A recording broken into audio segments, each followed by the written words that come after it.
Good morning, everyone. Thank you for coming to this webinar. We decided to have this webinar because things have changed. The landscape has changed, and we want to continue to support our agricultural researchers and farmers in the region. So just give you some inside tips on scoping proposals. The first part of this presentation is going to be really quick because I kind of want to give you the landscape of Northeast SARE, so that you understand why we kind of have to change some of the things that we're doing. So SARE, of course, stands for Sustainable Agriculture Research and Education. We are legislated by Congress to operate. And one thing that SARE has been around for a long time, and one of the things that allows us to stay around for so long is that we have bipartisan support. That's one thing. But SARE in general is a decentralized competitive grants and education program that operates in every state and island protectorate. We are only Northeast SARE. There are actually 3 other regional SAREs as well as a national office. And we are 100% federally funded through the National Institute of Food and Agriculture and the USDA. So this is like the map of SARE. You can see Northeast SARE is in the green, and the states that we cover are listed there, as well as the District of Columbia, and federally recognized Indian tribes in these states are also eligible to apply for SARE grants. Northeast SARE may look small, but we have a very high population density in the Northeast. So while it's probably the smallest region geographically, we serve a very high number of people in the region. So I put this up here just so you understand a little bit about the structure of SARE. The host institution for Northeast SARE is the University of Vermont. So University of Vermont is actually given the funds for US from NIFA. It's really the relationship between University of Vermont and NIFA. We also have a 23-seat administrative council, which is some of those seats are legislated by Congress, but this administrative council is what to a certain extent gives us our autonomy. And this is the group that kind of drives how we grant. So, and I only included this part because this part of our, let's say, organizational structure is really uniform, except of course the host institution would change in different regions. The regional director would be different and the administrative council would vary, but basically every region has this structure at the top. And we also, so in terms of me as the regional coordinator, I have to interact with both 3 things: University of Vermont, 23 administrative council members, as well as the program leader at the National Institute of Food and Agriculture. So you can see that our kind of federal regulations, federal guidelines do apply to us. And it's been, one of the things I think that's really hard during all these times is that generally when you have changes in administration, you go where that administration goes. But the pendulum is just, going from so far so that we have to really find a way to keep up. So as we're thinking through this, we thought, let's have a webinar to kind of explain to those people who are applying for SARE grants where we're coming from to kind of guide them in how to kind of scope their proposals. So before I get into that, and I kind of don't want to be talking the whole time, I do want to open this up for discussion, so I do want to get through the PowerPoint. We also now have 3 levels of review. So this is once you submit a proposal, your proposal gets reviewed by a independent body of what we call the technical committee. I have nothing to do with the review. A matter of fact, I want that group to be as separate and away from me as possible. So our first level of review, and we're looking for technical reviewers. That's what Vander at the beginning mentioned. The first level of review is this technical review committee. And at this level, we are looking for technical reviewers to really pay attention to our legislation, what is legislated for all of SARE, not just Northeast SARE. So this is what's legislated. Um, I'm not going to read it to you because you all could read it, and this is going to be recorded, so you will be able to view this PowerPoint at any time. Um, and to a certain extent, most of our research does stay within this legislation. And I also want to mention that I'm just, in this presentation, I'm only discussing this is not grant specific. Let's put it that way. If you want to get more information about specific grants, we offer 7 grant programs. I highly recommend going to the question and answers for that particular grant program. But in addition to the review criteria for a grant program, we will be paying more attention to and really paying attention to if proposals fall within this legislative criteria. So that's level 1 of the technical review. Level 2 would be myself as well as the Associate Director of Grant Administration. And this is something that we have to do. And these are the current administration's priorities. Now, I mean, to a certain extent, they do not differ much from our legislation. So I would say that if you stay within if you stay within SARE's legislation, you should be okay with the current administration's priorities.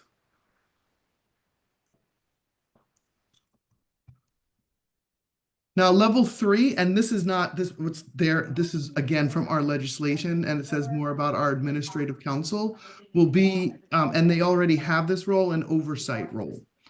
And again, it's to kind of triple check to make sure that all our proposals are within our legislation as well as the administrative priorities.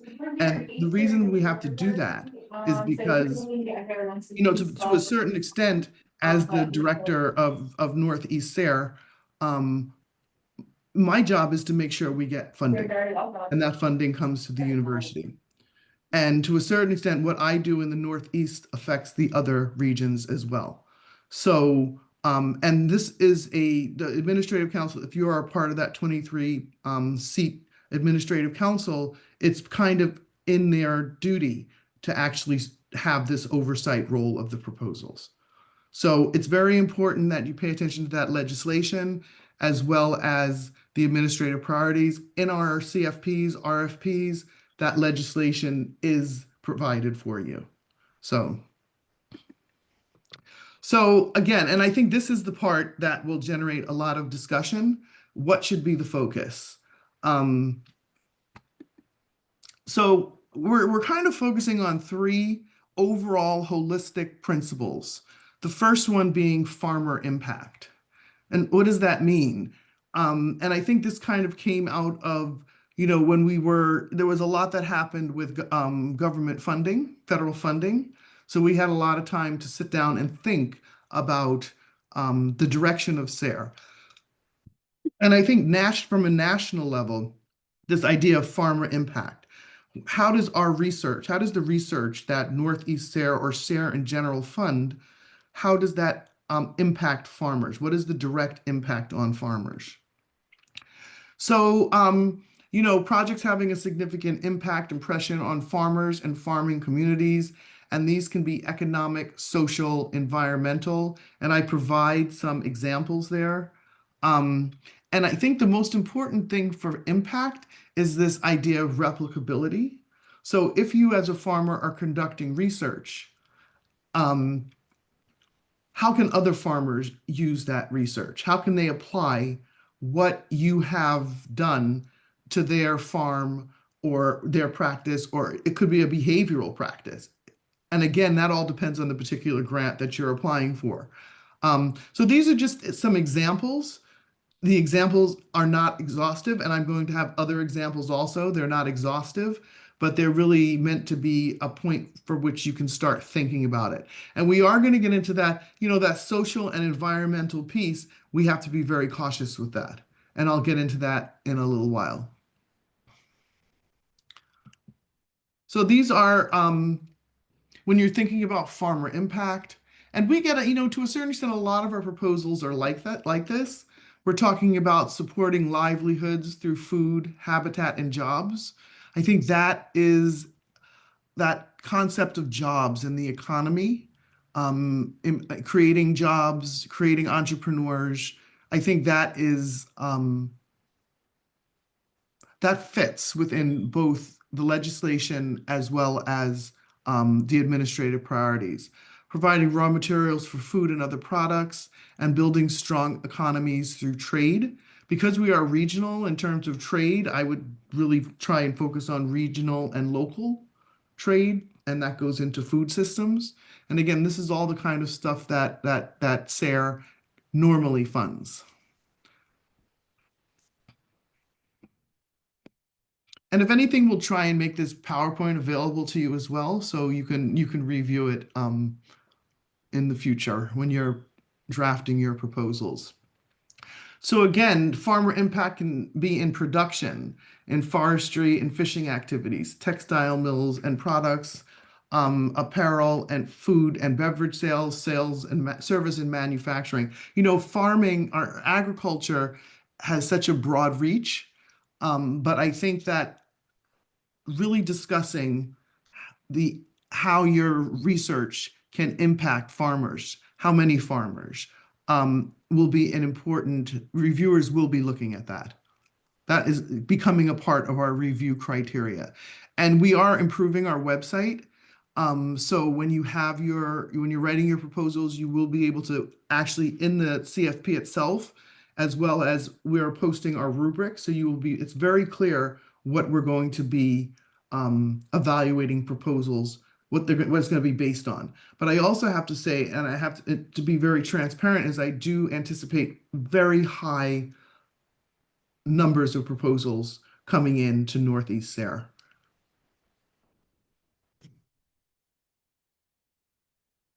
So innovation is another, in addition to farmer impact, we're really looking at innovation. Um, so innovation is, implementing a new or improved idea, methods, or products that creates and delivers value, results in goods or services or significant improvements to existing ones.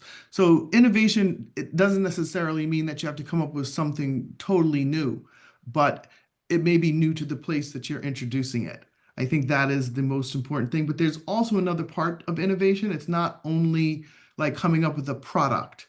There's also social innovation, where you develop and implement novel, effective solutions to meet challenges. And farmers are facing challenges. There are many challenges. And it results in the improved welfare and well-being for individual farmers and farming communities. So both those types of innovation, whether it's, I would say regular innovation or social innovation, I would like to see some, we want, not me, it's nothing to do with me, but we want to have innovation will lead to high impact, high farmer impact. So it is very related, but when you're developing your proposals, really think about farmer impact and innovation, I think is important, as well as the other criteria for the specific grant program. So I just wanted to mention this, that there has been a policy shift. Um, and there is a document out there. So if you type in agriculture innovation USDA, you're going to get this agriculture innovation agenda, which is from 2020. And it really was looking for trying to have farmers be able to take the lead and meet those challenges. And a lot of this had to do with the climate demands of the future. But in 2025, the agricultural secretary, they have their own kind of idea of innovation, which includes efforts to boost biofuels, secure farmland, and reduce regulations. And then you see this quote here, and I think this is the crux, the ideologically, what this administration wants to see and doesn't want to see.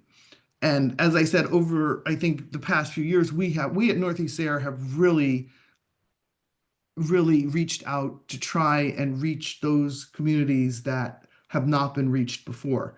And we really do want to continue this, but we need to be strategic. And again, that's the reason for giving this webinar so that you can kind of understand how to phrase certain things. So when we look at climate, for example, um, in terms of the terminology, um, the Department of Energy has told employees to not use the words climate change, green, sustainable, and we are sustainable agriculture research and education. So decarbonization, emissions, energy transition, clean or dirty energy, and then I've listed some unpopular terms. So that's what I'm that's why myself and the um, associate director will be reviewing proposals. It does not mean if you use these terms, if somebody uses these terms, we're throwing out the proposal. But it may need to be rescoped. But we're telling you if you can avoid and just be creative in your language. And I think it's important to say that when I had a meeting with NIFA, um, they flagged biodiversity as they couldn't use that word. So, biodiversity that's an odd word to flag, but when you have AI doing this, it becomes, it doesn't think in terms of the context sometimes. And the other thing is the identity piece. So for a while there, we were really encouraging people to apply, and people included the identity of the communities they're working with, the identity of themselves. And I would say shift that to a focus on geographical place and space. That would be my advice. Um, and I think that there are some, let's say, practices that might be influenced by culture, for example. Um, but I think the most important thing goes back to the impact. How can that particular culture be adopted or used by all farmers? So always think in terms of all farmers. Um, so and the other thing that I thought about was this rural and urban. So we have a lot of people in the Northeast who practice urban agriculture. And my advice would just be to say agriculture. And again, then define your place geographically as opposed to using the word urban. Because in our legislation, it actually says that we focus on rural populations. But as we know, I mean, it's just this is my, I would say, not my opinion, my informed opinion that that dichotomy is becoming less and less important. That's another conversation. If we have time and somebody wants to know my thoughts on that, I will express it, but I want to kind of move along. And we really have to avoid references to race, ethnicity, gender identification. Underserved is a barred word, migrant, and I said diversity, even biodiversity has been flagged. In terms of like the whole, a lot of our farm workers are migrants. So I would use farm workers. That's what I would do. And the reason I'm saying this is that just because you're not using the word does not mean you're not serving the group that you're always been serving. It's how you phrase it. Um, that's my, we don't want to say you can't help a group of people, but you have to really think about how you're going to characterize or describe it. And that's why I say geography is always a good way to do it. So this is another thing, a couple of years ago, I don't know, I was watching C-SPAN. I know who watches C-SPAN. I must have been bored. I think it was during COVID. And it was an agriculture subcommittee. I don't know if it was the Senate or the House of Representatives, but my goodness, they just kept mentioning this. National security is food security. So what I went online to do, and I think that's a good angle to really, because we know, and this, I'm going to tell you a little bit, this goes into the urban rural divide. Whether you're in an urban area or you're in rural areas, food security can be an issue. It does not matter. And that's why I say that dichotomy is kind of like, I know places in cities where there's just no grocery store. And it's the same in and some rural areas also. So if people don't have cars, I don't know how they actually get around, which may be the benefit of possibly living in a city because you might have public transportation. So these are not all of them are relevant to us, but this National Farm Security Action Plan, I think, gives some ideas about the language you can use. Resilience, I think, is a word you can use. Um, Resilient agriculture. So again, innovation is showing up. Whether they ideas, I mean, to say American ideas stay in America, we serve the Northeast, so that's not really highly relevant to us because we are kind of a national organization, a regional organization. Um, and yeah, so this is just something to think about. No, I can't do that. So this I kind of broke it. Food security is national security. I mean, I agree with that to a certain extent, but then we have a lot of national security issues because there are a lot of places that are food insecure. And these are some of the reasons why it sustains the population. That's when a fundamental requirement of any sovereign nation is its ability to provide sustenance for its people, economic stability. So all of these things, I think, again, there's that word again, resilience, national resilience. So if you look at that, let's say, as a farmer working in their community, you're helping with national resilience. Again, it's about how you phrase it and how you put it into the context you're using it in.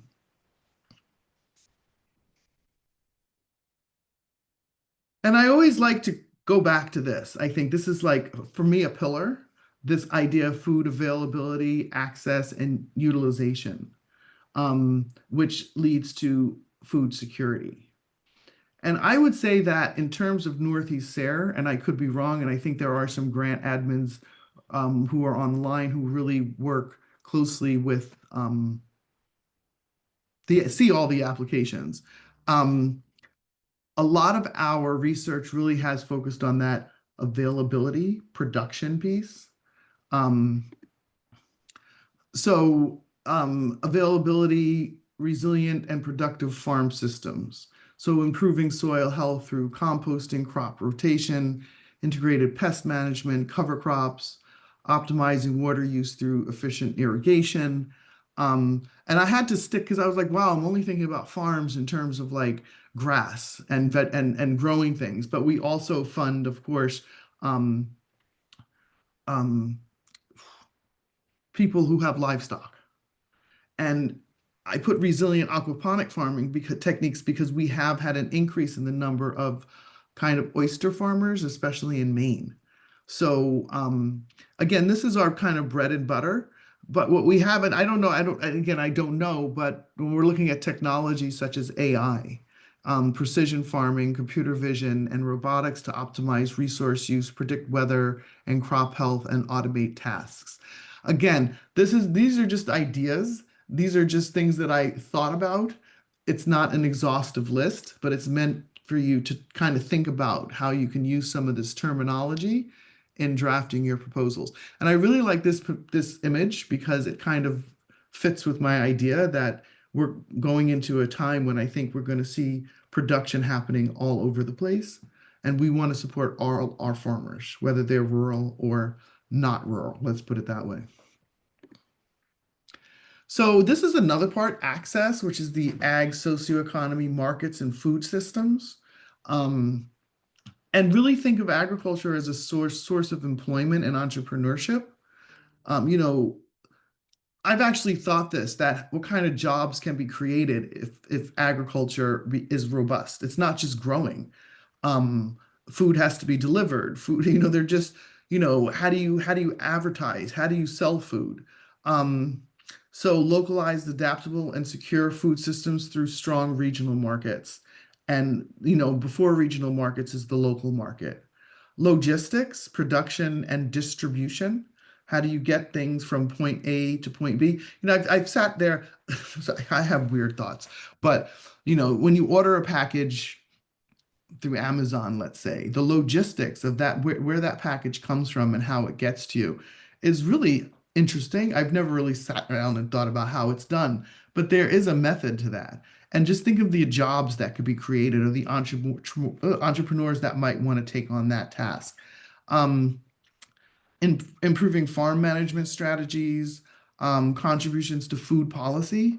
Um, I remember somebody who's been working in extension for a long, long time told me that food policy tends to be very reactionary, um, as opposed to basically we don't have a food policy in this country. Some people don't want it.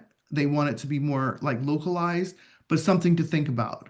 Resilient community development, again, resilient, not sustainable. So throughout this, I've replaced language. Increase in production and profit. And when I mention profit, people are always like, oh my goodness, that's such a bad word. But we all need to make a profit. We all need to pay our bills. So we're not talking about excessive profit, but if you are a farmer and a business person, you have to live, you have to feed your family. So there's nothing wrong with increasing production to increase your bottom line. Um, and I just see opportunities here, collaborations. And these are just some people with farmers, extension, veterinarians, doctors, agro-processors, distributors, food service providers, etc. Collaborate. I think that's the most important thing, to collaborate, because that's when you really, when you collaborate, that's when you become innovative because you get different perspectives and you have to blend those perspectives. So I would, think about these things, think about food system. Again, this is the access piece. And the other part of this piece is the utilization piece. And the reason I've met some people, they're into, they're not only they're into, but they are passionate about seeds, um, specific seeds that have cultural relevance, um, food that has cultural relevance. So growing food that people will eat. Um, Food is so embedded in culture. Um, And one of the terms that I've seen is culturally relevant foods. I really can't think about it.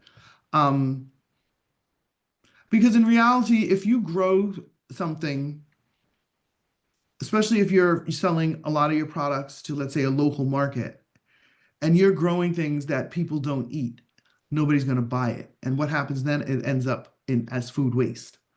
So again, if you're talking, think about this in terms of utilization, produce what is eaten locally. And again, we're only talking about people here, but there you can also talk about, fodder crops or growing food for animals that animals eat. Um, what are the new markets? Are there new, when I say markets, markets means people, because people buy. So we've had some proposals that have actually looked at growing specific crops for immigrant communities, but you really have to be cautious in how you word that. And I would talk about, again, in terms of utilization, safety, and diet. I was going to put nutrition up there, but I think that becomes too medical. But it's then this utilization piece that you might want to like collaborate with a doctor or collaborate with public health on. But really bottom up marketing strategies that allow farmers to lead when increasing utilization. So I think that's very important. So those three pieces, that utilization and this piece, this utilization piece, I think everybody's into availability and access. Let's grow food, let's produce more. But this piece, if you grow food that people don't eat, it's going to be wasted. So this utilization piece, I think, is also important, and especially in some of our more social science type of research that we fund. So I think that's my last slide. This is just our recently, I don't know if it's the finalized version, but our different grants. I'll go through them. I'm not going to go through everything, but we have a farmer grant, which is open now, up to $30,000. A graduate student grant, which should be open in late spring. Partnership also late spring. Both of those, graduate students 15,000, partnership is 30,000. And then our large grants, which is our research and education, research for novel approaches, professional development, and farming community, those are all opening up on November 11th. So we do encourage you to apply, and I hope this has been helpful. Um, I'm going to take questions now because we do have a hard stop at 12 o'clock.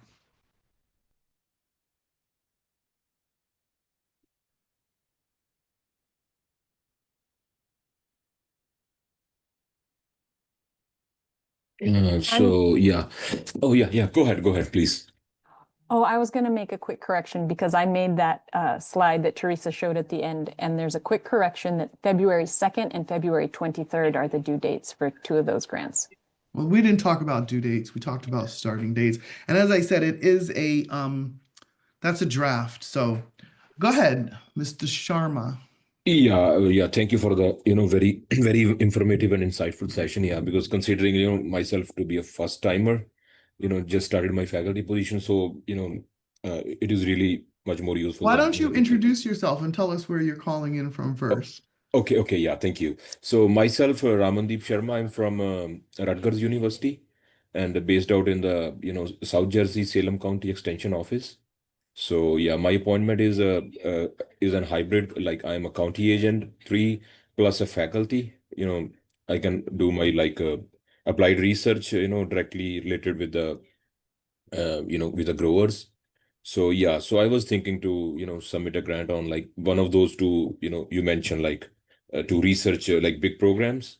Uh-huh. So my question is, considering the amount, I think it's up to 350K, right?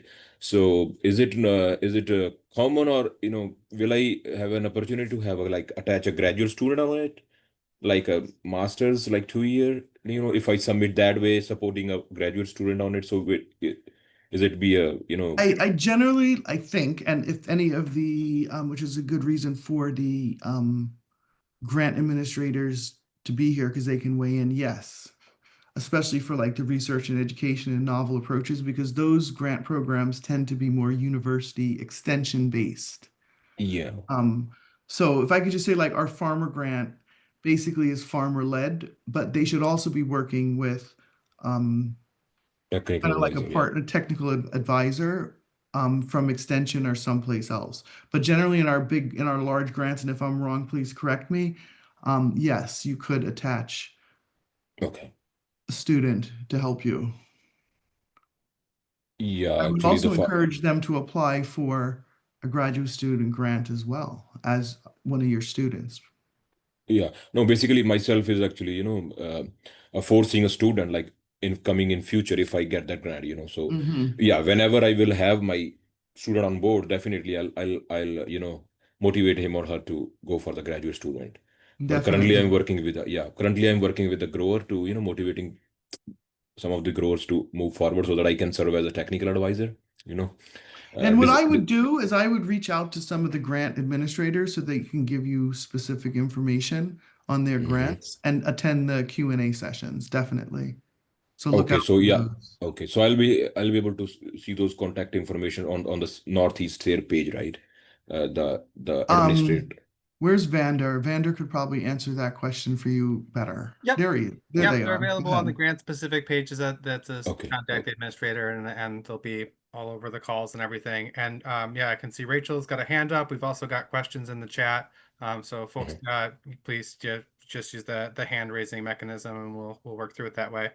Okay, so let's go with Okay. Rachel and Rebecca, and then we'll move to the chat. Go Thanks. ahead, Rachel. Thanks. So my name is Rachel Bryce. I use she, her pronouns. I'm the program and development manager at Land for Good. I'm calling in from Wabanaki Territory, Southwest New Hampshire. And I'm actually just going to bring my question from the chat to verbal. Okay. I'm wondering what's the total dollar amount available for this round? How many wards do you anticipate? And are you going to be partially funding any projects or either only fully accepting or fully rejecting? Basically, I'm going to start at the end. We fully reject or fully accept. Um, Unfortunately, our the money we got has not gone up because we were under a continuing resolution. So we are in a position now where we have the same amount of money, but anticipate a higher level of proposals. So I would what's like to see us have, but I would like to see us have more money, but unfortunately, I'm not in charge of that. yeah. So, Can and you you know, just there, remind me what that total amount is? I don't remember. I don't either. The financial person knows the specific amount, and then it gets allocated for each grant program. And I think that because we didn't run grant programs at the for 2004, we do anticipate some grant programs getting a little bit more money. But again, that the decision on that, while we can propose the decision, the administrative council has to make the final decision on that. Um, so yeah, I don't know if our financial person is here, but um, I think farmer grants tend to be about 35 grants tend to be awarded. And some of the large grants, it's only 15 to 20 that get awarded. And I can tell you that for the farming community grant that launched last year, we got close to 170 applications. And I can tell you that in Southern SARE, which is a different region, for their graduate student program, they got over 200 applications. So these are very large increases in the number of proposals coming in. And I assume that due to the federal funding landscape, um, we're going to get more proposals. And we're as prepared as we can be for that. That's all I can say, which is why we're looking for grant reviewers. Because one of the things, basically each proposal has about 4 reviewers that look over the proposal. Um, and if we have more proposals, we need more reviewers. So that's where and again, not all of our funding goes towards grants. We have to pay reviewers. There's certain other expenses that we have. So those costs are going up also because I believe that every proposal submitted deserves to be reviewed. Because I've been on the end where I've worked on a proposal and one thing was wrong and they were like, nope, sorry. It's a terrible feeling. So yeah, I would basically, I think for the entire SARE program, I would say this. Um, it's about, and this is an estimate up 50 million. That's not just for us. That's for the entire SARE program, which includes 4 regions plus a national office. Got it. Thank you. Did you just say not all proposals are reviewed? No, I did not. I said I am I believe that if a proposal is submitted, it deserves to be reviewed. Thank you. Mhm. Rebecca, Yeah, um I'm calling in from the University of Rhode Island. I've been applying to SARE for probably 20 years now. And one of the things I'm still struggling with is what exactly are the expectations for the innovation grants? Because it often seems to me that the ones that get funded really aren't particularly innovative. They're just purely research based. And so I guess I'm wondering, how is Sarah looking for in terms of actual innovation? well, you said you've been applying for SARE grants for 20 years, right? I've Yes. been there for 2, less than 2. So, Right. and I'm really, so I can tell you what I'm looking for, but I'm also not a reviewer and I'm also not a grant administrator. When I think of a novel approach or the innovation surrounding a grant, and we're pushing that into all our programs, I want to see something that's going to, um, I want to know what the challenge is Mm-hmm. and what the potential is for solving or working to solve that challenge. That's how I see it. I mean, it's hard to say, give you something specific because there's so many different areas of research. But what I would recommend that you do is to reach out to the grant administrator for novel approaches. Okay. Um, and they know more about their program. So yeah, we have 7 programs, and what we're looking for is 7 grant administrators so that they're the ones that should be helping you. They can't write the proposal for you, but they can Right. give tips on what we're looking for. And we are in a process now where I think we've moved towards a much more transparent type of review. So as our new portions of our website are launched, and I think you will be able to look exactly how we are evaluating these proposals. We've created rubrics, and these Okay. rubrics really spell out exactly what we're looking for. So I think that should help you. Um, and another thing about Northeast there that's, I think, good is that we provide comments, that we provide the comments back to you. So it's not Mhm. just like you didn't get funded, see you. You get comments back, and hopefully they're helpful. So while we have created the rubrics, the next thing we're moving to is to look at improving the qualitative piece. So what people Mhm. write as opposed to the quantitative piece. So yeah, I would say reach out to the grant administrator in that for that proposal and look at some of the other proposals as well. Okay, thanks.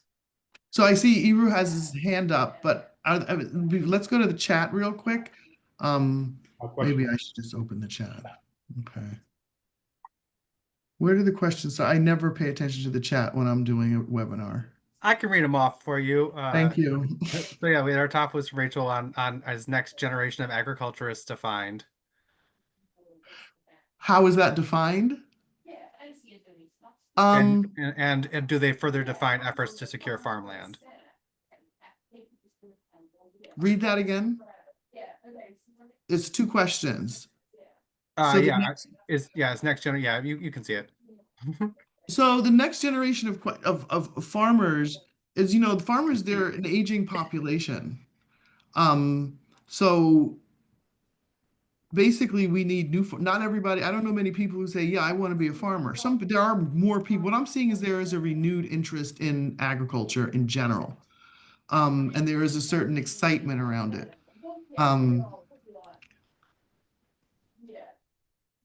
Farmer training, I think, could be when you're talking about bringing a new generation of farmers, training programs. Um, we have one program, one grant right now that is doing this among veterans. And it's not just farmers, but looking at the different components of farming. So just not only farming, but value-added products and the business surrounding farming, and going into the logistics piece of that, um, developing farmers markets. So that would be my definition. My definition may not be, is if I'm not mistaken, that is part of the administrative priorities, but it's also part of our legislation as well. So therefore, any type of proposal that anticipate that is suggesting to work with farmers, not necessarily young, but people beginning farmers, I would say, and providing them the training necessary to run a successful farm. What was the second part of that question? But so then we've already talked a little bit on the question of our awards and our funding, if those are kind of that information comes out with each call. And do we further define efforts to secure farmland? And I know for at least from SARE's perspective, our grants can't be used to make capital purchases. So like it cannot be used to secure farmland for farmers in that way. Yeah, yes, that's there are certain restrictions of what we can fund, what our legislation says that we can do, and purchasing land and equipment is not one of them. So, and then Jess's question, are there terms that are popular or preferred? I don't even, I don't know what's popular. When people say don't do this, don't use this, and do not tell you what to use. But I would say the best way to think through that is to remove the identity piece, and to talk about all farmers, how your method assists all farmers. That's the only way I can think about it.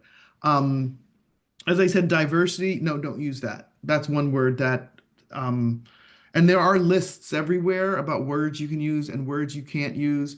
And I would say also in terms of the climate piece, which I think is the most challenging part for us at SARE. Um, there seems to be, this don't say green. Um, it has to do with that environmental justice piece.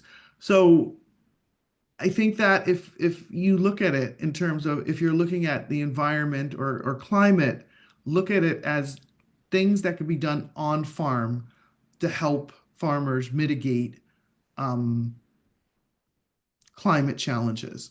And what I would suggest also is go to which I think may be gone soon, but it's still there because I checked it out because I was checking it out in preparation for this extreme weather. Yes, thank you. Um, Go to the Climate Hub, USDA Climate Hub. It's very interesting. There are all these different hubs all over the place, and look at the language that they're using. Because they are adapting their language, and this, they're not using. They're using resilient communities on the land. So again, it's not that you're not doing the work. Thank you. Yeah, we need to send out the chat because people are very creative with what they're coming up with. You're better than me. Is there anything else in the shoot? Let's go to Eru. Am I pronouncing it correct? And changes in weather patterns. Yes, yes, I'm loving it. Go ahead, Eru. Hello, Teresa. Good morning. Yeah, thanks for hosting this. So quick question from what you just said. Oh, introduction. My name is Eru. I'm with Erudite Farms. I have a farm in Middleborough. I'm a newish beginning farmer, 3-acre farm, 3.4-acre farm in Middleborough. I'm also a scientist, PhD scientist. So I'm leveraging technology to do farming better. I would say sustainably, but that word's been banned. So I'm going to veer away from that. But you, Teresa, you just mentioned a website or some resource where we can find words. Climate Hub. It's a USDA. So the USDA they sponsored it 10 years ago. It started, but it's being threatened to lose their funding. But the website is still there. And just type in Climate Hub USDA and it should come up. Sure. It's a good resource. All right, awesome. I'll check it out. Climate Hub USDA. My question was, so I know quite a few startups, academic researchers who are in a crunch right now, farmers too, because they've applied for funding, either that, and in some cases they've been awarded grants, but because of like government shutdowns and all that, the dissemination of those funds has been delayed or withdrawn.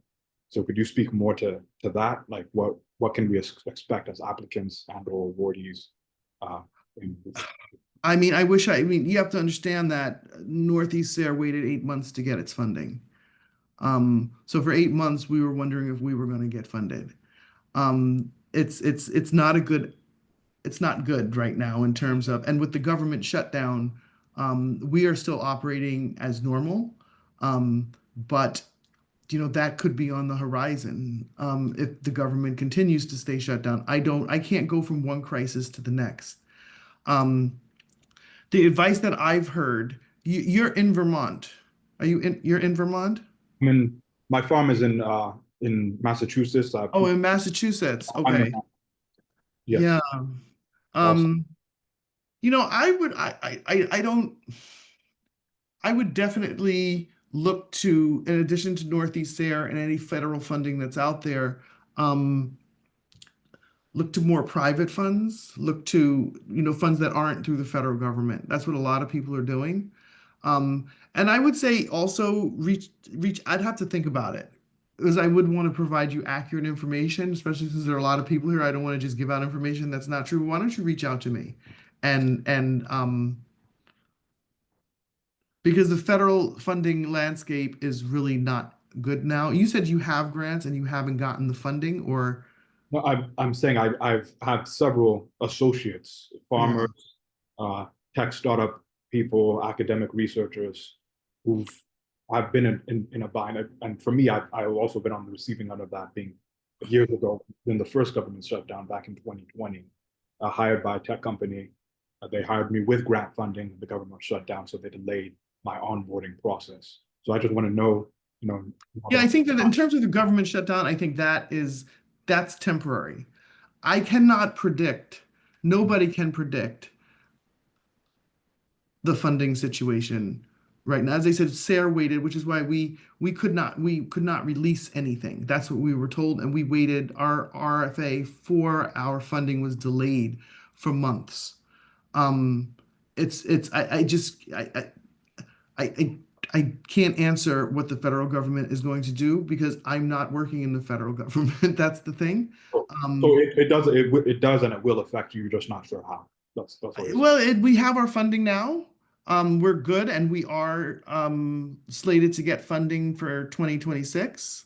Less funding, but we are slated to get funding, and that's why I started off by saying that SARE has bipartisan support. So what you're seeing I know there's a pattern in what is getting canceled. What I notice is the grants, the stuff that's getting canceled are things that were created during COVID, um, and are seen as woke. Um, and because we used to have in our RFA to focus on DEI, that's been taken out.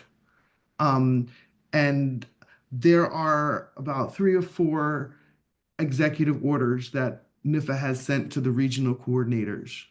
Um, So, and if you look at those EOs, you can see how they're differentiating what stays funded and what is taken away. And I've seen very good programs that have been taken away, but only because that started to be funding during COVID and the last administration that they were taken away. Not for, just like the climate hubs, because it's seen as um, people don't want to believe that climate is having an impact and affecting farmers. So they're taking some of that funding away. But what's also happening, the other part to that, is that programs are being brought back as if it's a brand new program, but it's the same thing that was created before. Okay. So I would say we need to be patient. This is not going to last forever. Be resilient. Be resilient, which is the word that I've been using. And stay in touch with us at Northeast SARE. I would say reach out to Extension and continue collaborating with people. I say continue co-creating with people, continue innovating with people, and we're going to be okay.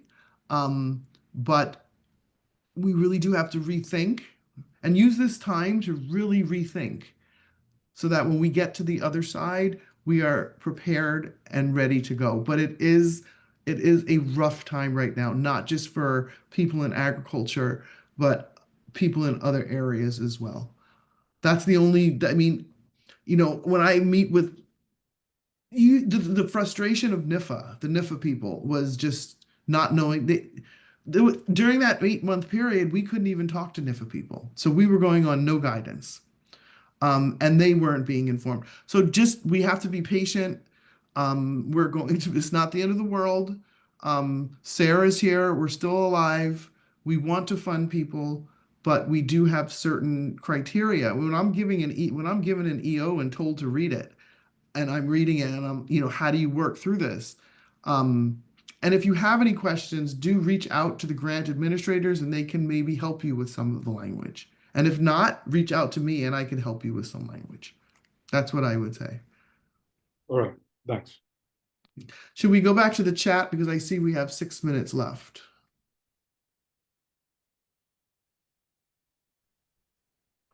I believe Katie has been doing a wonderful job. Thank you so much, Katie, in responding to a lot of the chats directly.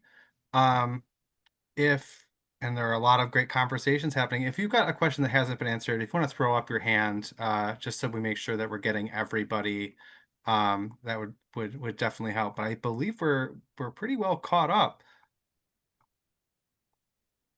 Someone's Yep. Yeah, Deborah's asked, can you describe more specifically where the threat of using these words actually happens? I heard you say there's a utilization of AI readers, but for So, before okay. human reviewers. So we are a little bit different. As I said, we are autonomous, which is why I kind of gave you that whole spiel about SARE. Um, and at one point they were asking to review our stuff, but then they realized that that would be such a tremendous amount of work that they were like, no, you just do it. But we have something called, so on our website, you can view a lot of our, and I suggest to do that. Go look at what we funded, what we have funded. Um, and it has been discovered. So we call it the GMS, the grants management system on our end, but the front facing is just, basically you can go in and look at where research is happening, look at it in your state. It's a really good resource. I would really recommend you go to it and just type in, what is it, you put the website in the chat. Projects.sare.org will let you just browse Yes. the projects database. Yes, do that. And apparently, at one point, we thought that they would not know about it, but apparently they have. And they are doing their little AI thing through. And it only takes basically what will happen, because what I've seen is that this is what I've seen, that their projects and they get flagged. And there's a chance to rescope. And if you don't rescope, your money is taken away. That's basically what's been happening. And when I say rescope, I say rescope so your money doesn't get taken away. That's all I'm going to say, but I want you to be able to do the research that you want to do. But we have to be strategic. And I want to help, again, all farmers and all people in agriculture, because it is important. You know, it's interesting, and now this is when I start rambling. I came in, I came to agriculture through public health. And it was like a very slow realization when I realized that really food is the center of health. And we get our food through agriculture. And the closer your food is to you, I think the better. So, and then, meeting different people and having conversations, it's so important. So I want to fund as much as we can, but there are certain things that we fund and certain things we do not fund. And watch your language surrounding climate. That's number one, because I think that's our biggest thing. And watch your language surrounding identity.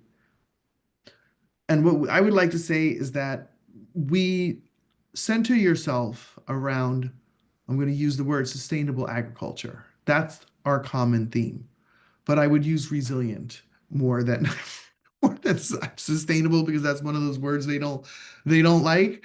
You know, bring out your thesaurus. I think, I mean, I have actually a thesaurus, but now everything is online, but that's what um I would do, and just be, talk to people, be creative, and and come up with neutral language that doesn't offend anybody. So that's it. We do have to go. I do thank you for being here. And if you're applying, make sure you go to those Q&As, which are being put in the chat. And if you would like to be a reviewer for SARE, being a reviewer is a good way to learn what a good grant is at Northeast SARE. Just saying.